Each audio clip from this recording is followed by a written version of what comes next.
sommes au sud de l'Aveyron, près de Cornus, pour y rencontrer Frédéric Certain, pêcheur de truites à la mouche. Il nous emmène sur une de ses rivières favorites, la Sorgue.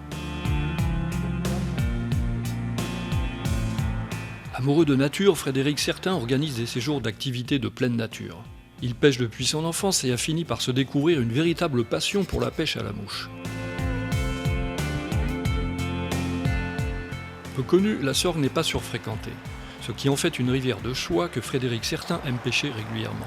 Quand on arrive au bord de l'eau et qu'il n'y a pas forcément d'activité remarquable sur l'eau, donc on a souvent tendance à aller chercher les mouches qui réussissent sur la rivière en fonction des périodes. Donc là, en l'occurrence, on va commencer avec une petite araignée, corps orangé, cerclé de noir.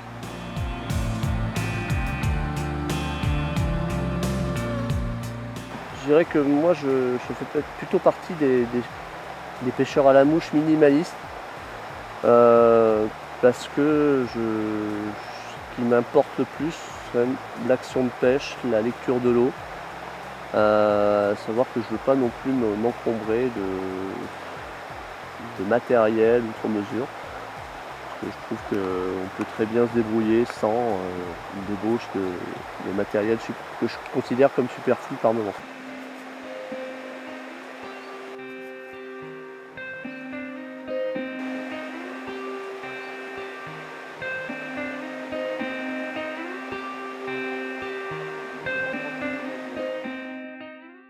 La pêche, c'est une histoire familiale, hein. C'est une tradition qui se perpétue, hein, on va dire, de père en fils. J'ai connu ça dans ma tendre enfance, à travers la pêche de la friture, des vairons en vacances ou le temps d'un week-end au bord de l'eau. Puis, on va dire, vers 12-13 ans, je me suis mis un peu plus sérieusement à la pêche, notamment à travers la pêche au lancer, parce que bon, il y avait l'attrait d'un style de pêche dynamique où on envoie son leurre, on récupère. Donc ça, c'est vrai que mon père m'a beaucoup initié pour pêcher à la fois le carnassier, un petit peu la truite. Donc par la suite, tout ce qui se tramait autour de la pêche à la truite m'attirait plus particulièrement. Donc c'était souvent l'occasion d'aller découvrir des coins lors de vacances familiales, dans les Pyrénées, dans le Massif central. Et c'est clair que pendant 10-15 jours, on ne faisait que pêcher à la truite. Et le retour en zone, on va dire, de plaine, me peinait un peu quand même, c'est le moment de le dire. On n'avait qu'une envie, c'était de repartir taquiner la truite fario dans les ruisseaux sauvages. Voilà, donc au départ, c'était une pêche aux appâts naturels, au ver de terre, à la teigne, un petit peu au lancer, lancer sportif, hein, parce qu'il fallait se jouer du relief et de l'encombrement des ruisseaux. Et puis la pêche à la mouche, c'était un peu le nec plus ultra, la pratique un peu inatteignable parce qu'on se mettait des barrières, bonnes ou mauvaises, mais bon, ces barrières, elles étaient là. Jusqu'au jour où j'ai eu le déclic et j'ai décidé de m'équiper. Donc je suis venu vraiment par mes propres moyens à la pêche à la mouche, hormis quelques séances dans un premier temps avec un ami pêcheur qui m'enseignait le geste sur un lac. Et ensuite, c'est de la pratique, encore de la pratique et encore de la pratique. Et aujourd'hui, c'est vrai que je réalise quand même en quelque sorte une sorte de rêve, hein, parce que j'ai toujours rêvé d'habiter dans une région où la pratique de la pêche à la truite était, on va dire, facilitée. Et c'est clair que dans la région de Languedoc-Roussillon et le sud du Massif central, on a un nombre de rivières quand même assez important qui permet de s'adonner à ce plaisir, à ce loisir tout au long de la saison. À ce titre, c'est clair que maintenant, dans mon activité d'organisateur de voyages de pleine nature, c'est aussi l'occasion de proposer des séjours pêche, puisque c'est le trait d'union avec ma passion pour la pêche à la truite et à la mouche en particulier.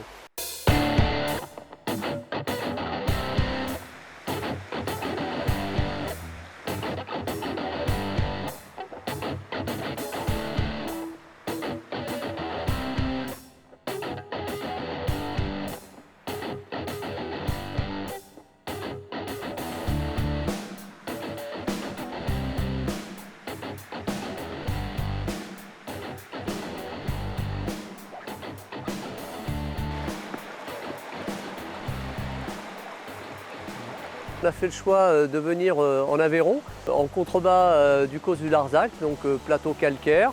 Et là, on est sur les bords d'une rivière réputée qui s'appelle la Sorgue. Une rivière dans un univers, on va dire, calcaire, hein, avec des eaux très claires. C'est une rivière donc, située en fond de vallée, qui reste malgré tout assez fraîche, même en été. Le biotope est assez favorable pour l'émergence d'insectes aquatiques qui vont rendre la pêche à la mouche, on va dire, favorable tout au long de l'année. On s'aperçoit même qu'en début de saison, même en début mars, on peut avoir des conditions favorables pour pouvoir sortir le fouet. Donc c'est vraiment une rivière qui se prête admirablement bien, avec des profils assez variés, avec des plats, des lisses, tout en ayant des zones de courant qui vont être intéressantes à prospecter suivant les conditions. Les coups du soir, ils sont assez sympathiques, sans oublier le matin, au lever du jour, où les conditions, surtout l'été, sont meilleures qu'en pleine journée.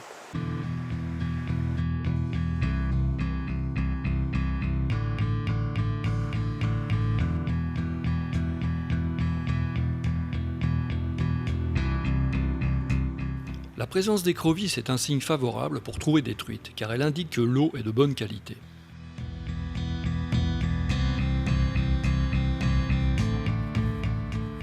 Donc ça, c'est une rivière qui est plutôt privilégiée au niveau de la propreté, hein. C'est une rivière qui est très, très claire. Donc pour le pêcheur, c'est quand même une des richesses premières, hein, qu'il va rechercher. Par ailleurs, il faut qu'il redouble de vigilance à l'approche de la rivière, parce que les truites sont très méfiantes et bien se positionner par rapport au soleil est dans cette rivière plus que nécessaire. La robe des truites fario varie en fonction de sa souche, mais aussi de son habitat. Plus clair pour les zones ensoleillées et plus foncé pour les rivières ombragées. Donc là, malgré le fait qu'on se situe dans le sud du Massif central, on est quand même sur des sujets qui sont des truites donc, fario, de souche atlantique. Et ce, même si tout à côté, dans des rivières telles que l'Orbe, et là on est sur des rivières donc, à truites de souche méditerranéenne, avec une succession de tout petits points noirs, qui en font sa caractéristique.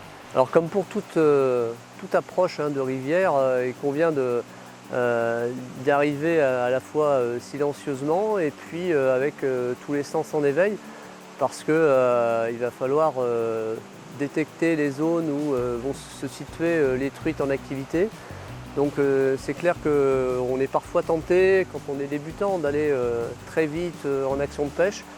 Et au fil du temps, on s'aperçoit qu'une bonne observation au préalable permet de ne pas se griller sur des postes où on n'imagine pas que le poisson est présent et qu'on fait fuir. Donc dans un premier temps, vraiment être calme, posé, avant d'effectuer les premiers lancers.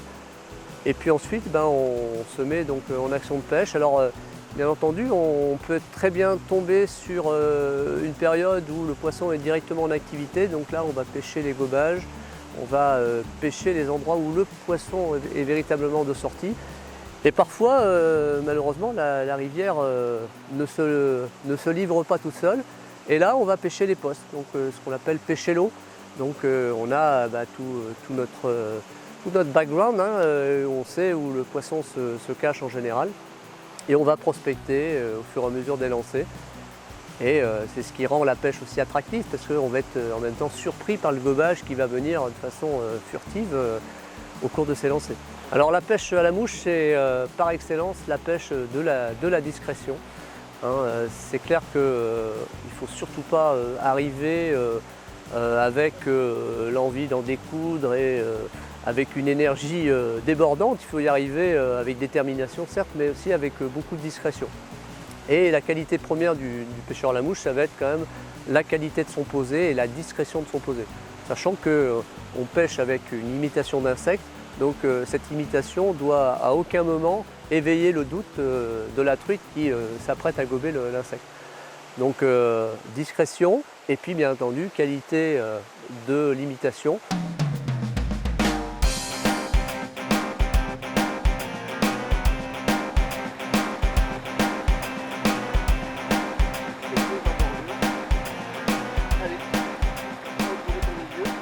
Alors Alors le pêcheur à la truite, si on peut donner une image, il s'invite un peu en plein repas de la truite, hein. C'est-à-dire qu'il arrive à un moment où la truite est en activité et qu'elle se nourrit à la fois de larves, d'insectes qui sont au stade adulte, qui sont en train de dériver sur l'eau ou qui émergent juste à l'instant. Et nous, on est là avec notre mouche et on va falloir leurrer ce poisson qui est en train de manger. Et donc la qualité de l'imitation va être déterminante, hein, pour leurrer la dame mouchetée, hein, qui s'apprête à commettre le gobage.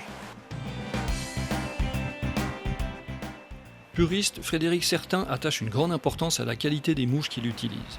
Il a fait le choix de les fabriquer. Donc c'est vrai que moi depuis de nombreuses années je confectionne mes mouches. Après m'être fait initier, j'ai mes mouches favorites que je fais et que j'améliore au fil du temps, tant dans la couleur que dans leur forme. Ça c'est une mouche que j'ai appris à faire et à utiliser au fil du temps. C'est une mouche assez simple à faire, hein, une mouche de type araignée. Donc avec un corps de soie orangé, avec un cerclage noir. Et on utilise ensuite différents types de coups de différentes tonalités pour s'adapter, on va dire, au lieu rencontré. Donc on peut aller sur des gris clairs jusqu'au brun. Et on est sur une mouche qui est assez attractive, hein, qui peut à la fois flotter haut lorsqu'on ne lui coupe pas les hacks, mais lorsque les conditions l'imposent, on peut rabattre un petit peu les hacks de façon à avoir une zone de flottaison plutôt basse. Et sur des rivières de moyenne montagne, hein, telles que la Sorgue, elle fonctionne plutôt bien. Avec également la possibilité, lorsqu'on a une couleur de plume assez claire, d'avoir une visibilité sur l'eau accrue, hein, pour la suivre dans sa dérive. J'aime beaucoup pêcher avec la mouche type peute, donc confectionnée avec des plumes de cul de canard. C'est des mouches qu'on le réalise sur des hameçons plus petits en général, des hameçons de 18, 20. Et la particularité du cul de canard, c'est sa flottabilité naturelle, c'est-à-dire qu'il est enduit d'une substance hydrophobe et qui rend donc cette plume hydrophobe, ce qui fait qu'on n'aura pas besoin de graisser la mouche lorsqu'on se mettra à pêcher avec une mouche type peute en cul de canard. Donc ça c'est un type de mouche que j'aime bien utiliser. Alors lorsqu'on est sur des truites qui évoluent un petit peu entre deux eaux, on est souvent amené à pêcher donc avec des imitations qui vont ressembler donc à des insectes émergents. Et donc on pêchera avec des mouches de type émergente, type oreille de lièvre. Partant orageux, on peut être amené à devoir pêcher avec des insectes qui s'abattent sur l'eau de façon massive. Et c'est ce qu'on appelle les sedges. C'est souvent des insectes à privilégier en été, hein, notamment au mois d'août, par des journées assez chaudes.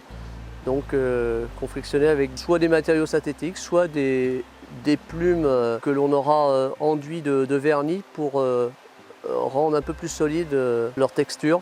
Et ça leur donnera une flottabilité accrue. Par temps orageux, notamment en fin d'été, on a souvent en fin de soirée des fourmis qui attirent les truites. Et c'est vrai que ne pas avoir dans sa boîte une ou deux imitations de fourmis peut nous faire passer à côté d'un beau coup du soir. Devenir pêcheur à la mouche demande un temps d'apprentissage assez long, car la gestuelle doit être précise pour mieux s'adapter au cours d'eau. Alors c'est sûr que la pêche à la mouche, dans un premier temps, fait peut-être un petit peu peur du fait de la gestuelle qui apparaît à la fois comme artistique et compliquée. Donc ça peut faire fuir un certain nombre de pratiquants. Mais au bout d'un moment, c'est comme tout geste technique, hein, comme le joueur de tennis va acquérir son coup droit, son revers. D'ailleurs, au pêche à la mouche, il y a du revers. Au fil du temps, un certain nombre d'automatismes vont s'acquérir et à tel point qu'on va les oublier, ne serait-ce que la récupération de la soie au fur et à mesure de la dérivation de la mouche. Donc là, petit à petit, on a cette capacité à oublier ces gestes et n'être concentré que par la dérivation de sa mouche et le choix des postes à prospecter.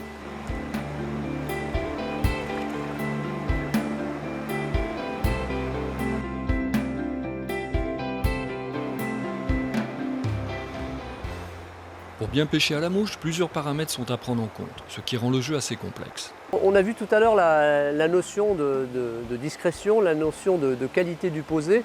Après vient automatiquement la gestion de la dérive de la mouche, parce qu'on n'est pas sur une eau stagnante. En général, quand on pêche la truite, hormis en lac, on est sur une eau vivante avec des courants, des contre-courants. Et là, il va falloir gérer la dérive de la mouche de façon à ce que la dérive soit la plus naturelle possible. Donc, dans la récupération de la soie, il faut adapter cette vitesse de récupération de la soie avec son doigt le long de la poignée en fonction de la vitesse du courant.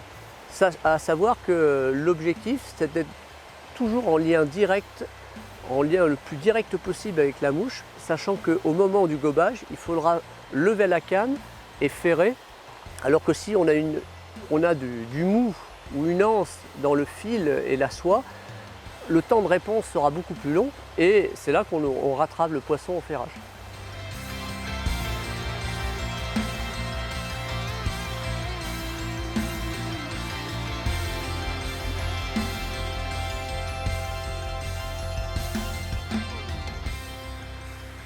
Prospecter la rivière demande une certaine rigueur qui laisse peu de place au hasard, même lorsqu'il n'y a pas de gobage et que l'on pêche l'eau. Autre chose quand même très importante dans la pêche à la mouche, c'est la lecture de la rivière.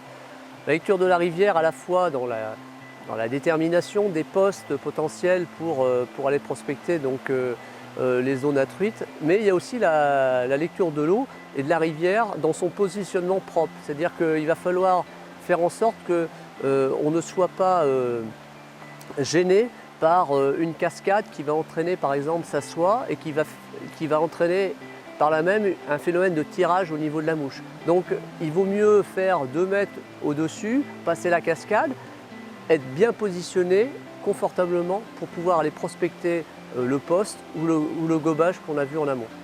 Donc ça c'est essentiel, son positionnement par rapport et ne pas hésiter à faire 1 mètre, 2 mètres de plus plutôt que de rester un peu plus en aval mais d'être dans des conditions on va dire de terrain qui vont être défavorables.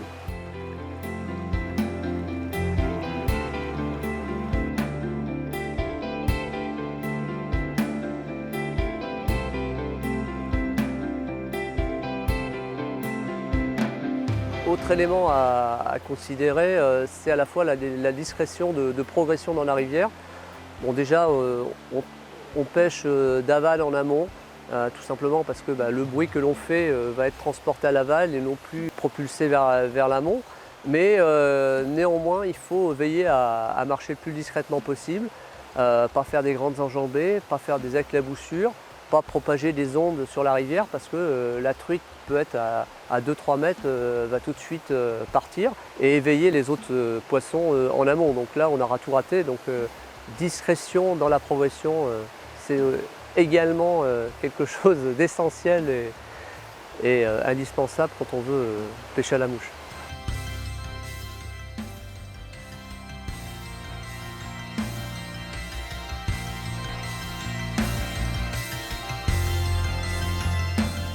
Pour Frédéric Certain, le matériel a son importance, mais il sait ne pas s'encombrer de superflu pour gagner en autonomie.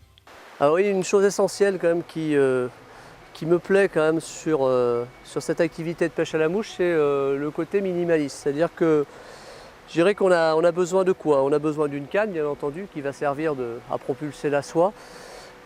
On a besoin d'un moulinet, mais moulinet, on va dire qu'il peut être assez basique, puisque ce n'est qu'une réserve de soie. On ne mouline pas pour ramener le poisson, puisque le poisson, on le ramène à la main. Et puis ensuite, bien entendu, pour flotter, il faut quoi? Il faut une soie. Alors moi, depuis quelques années, j'ai opté pour la soie naturelle, hein, la soie Robinson pour ne pas la nommer. Tout simplement parce que c'est une soie qui est très légère, c'est une soie qui a un posé impeccable et comme on l'a vu tout à l'heure, la discrétion c'est l'atout principal du pêcheur à la mouche. Cette soie donc, qui peut être suivie donc, soit d'un baleine à nœud dans son intégralité, d'une section on va dire autour de 35-40 centièmes en bout jusqu'à 10-12 centièmes en bas de ligne. Ou alors on peut utiliser une tresse qui permet d'avoir une chute dégressive du diamètre du bas de ligne et on aura juste quelques jonctions de fil à partir en général de 20 centièmes, 20-22 centièmes jusqu'à une pointe en 10-12 centièmes. Au bout de cette pointe, c'est là qu'on fixera la mouche et là il y aura toute la panoplie du pêcheur à la mouche qui pourra s'exprimer à travers donc ce leurre que l'on peut acheter ou fabriquer soi-même. Et c'est encore plus jouissif hein, lorsqu'on fabrique ces mouches et que l'on prend les poissons avec ces mouches fabriquées.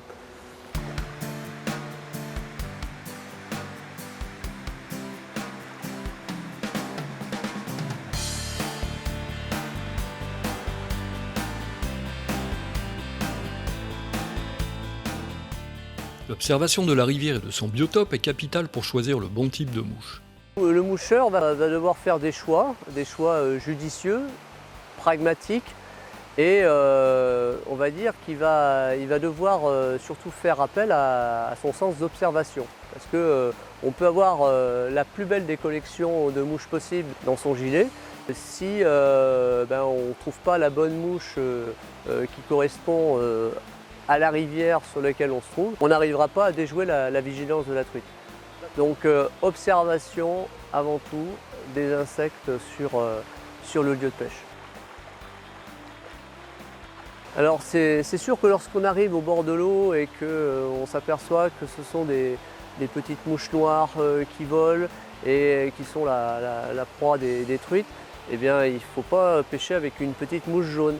Donc c'est être basique hein, à la fois la pêche. Hein. Et puis parfois il faut aussi accepter d'avoir des refus, de se tromper une fois, deux fois, de changer 2-3 fois de mouche jusqu'à trouver la mouche qui va convenir à la truite.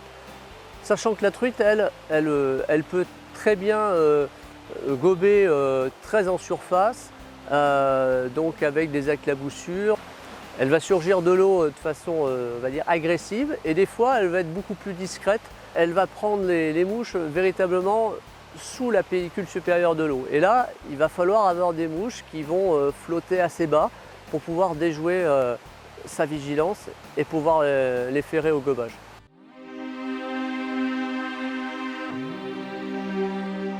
Comme je le soulignais tout à l'heure pour le matériel, j'ai aussi un peu une démarche minimaliste sur les mouches, à savoir qu'au fur et à mesure que j'ai fait mes mouches, je me suis aperçu qu'une mouche marchait particulièrement bien sur les rivières de moyenne montagne, et beaucoup dans le cas des rivières du Massif central. C'est une mouche de type araignée avec le corps orangé, cerclé de noir, avec des ailes tantôt mordorées, tantôt un peu plus foncées. Et honnêtement, c'est une mouche avec lesquelles on peut avoir de très bons résultats, quelles que soient les conditions. Ça ne veut pas dire qu'on n'aura pas de refus sur des conditions très spécifiques, mais on va être, on va dire, sur une mouche d'ensemble qui va avoir des résultats dans la majorité des cas.